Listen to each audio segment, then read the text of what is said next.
everybody, it's Robert coming to you with another adventure into history, and today we are in West Point, Georgia, and we're going to be taking a look at a Confederate Civil War fort that is still intact here. This is Fort Tyler. Let's have a look.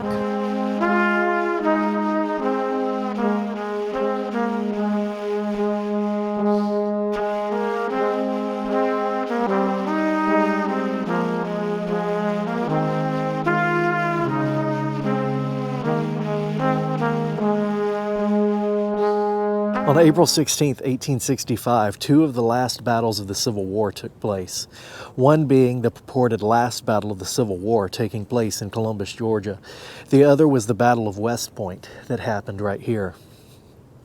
After defeating Nathan Bedford Forrest in Alabama and taking Montgomery, General Wilson began his march towards Columbus, Georgia.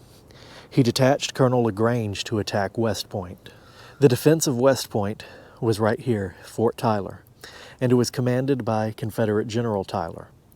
The Union forces arrived outside of West Point on Easter Sunday around 10 a.m. General Tyler gathered his 120 or so men here at Fort Tyler in preparation of the oncoming battle. His 120 men were also joined by 100 or so volunteers for West Point, being older men and boys. Even some of the sick from the hospitals came up to volunteer to fight. So Colonel LaGrange's goal coming to West Point was to take the West Point Bridge. He went around the fort here and was successfully captured that bridge, but in doing so came in range of the guns here at the fort. And they began firing upon his forces from here.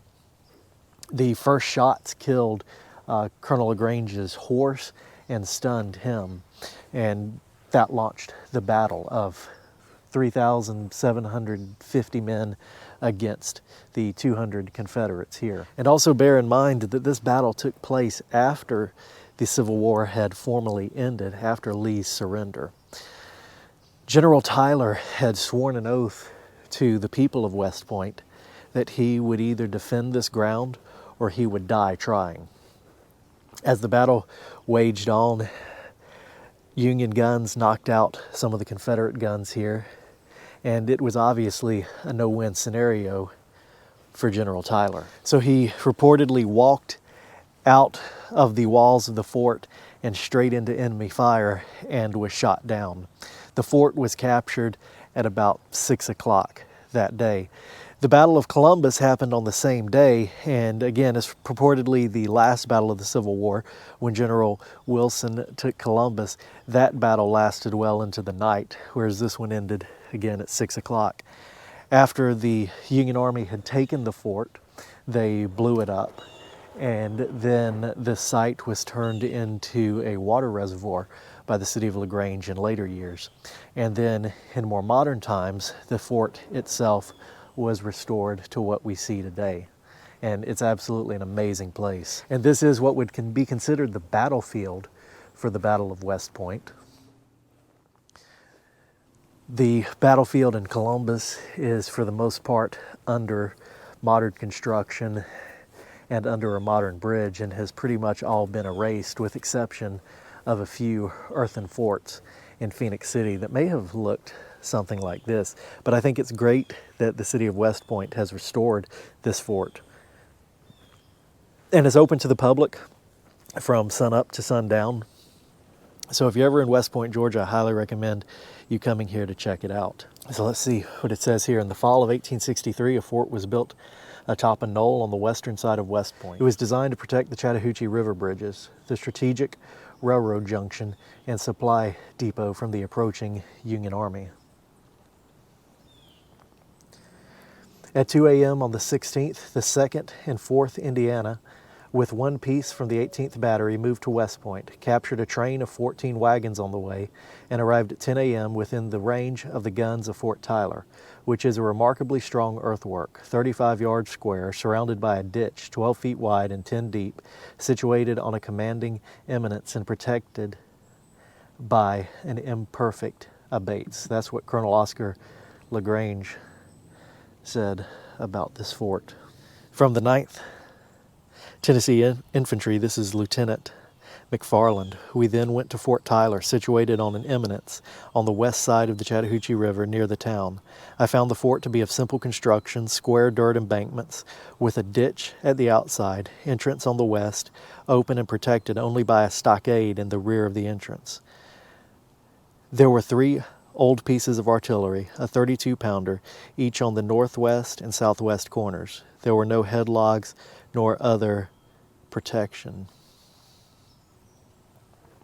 So amazing descriptions there. And we can see that I guess there is no ditch now on the outside that defends or would have defended this fort.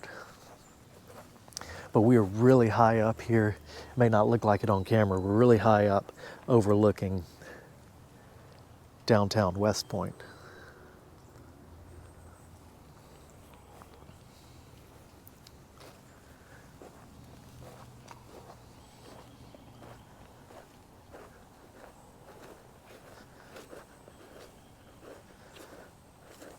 So I guess in the center there, what's reconstructed would have been probably where the munitions were kept.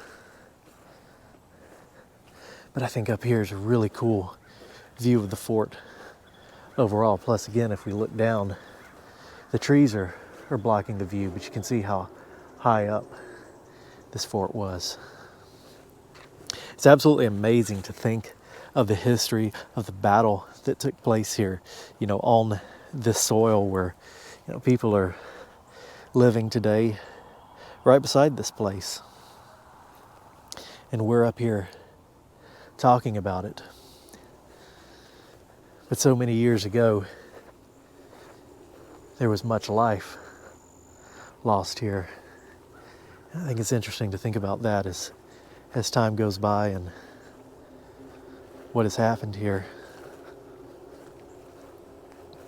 But an amazing site today, preserved and restored, part of this battlefield.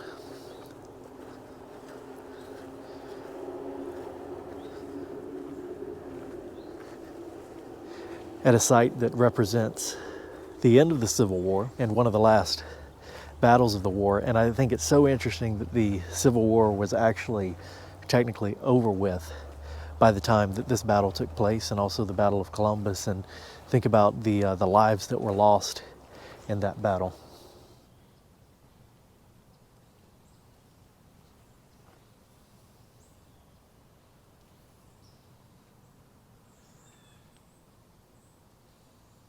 So General Tyler was actually the last general to be killed in the Civil War on either side, and there's a photo of him here.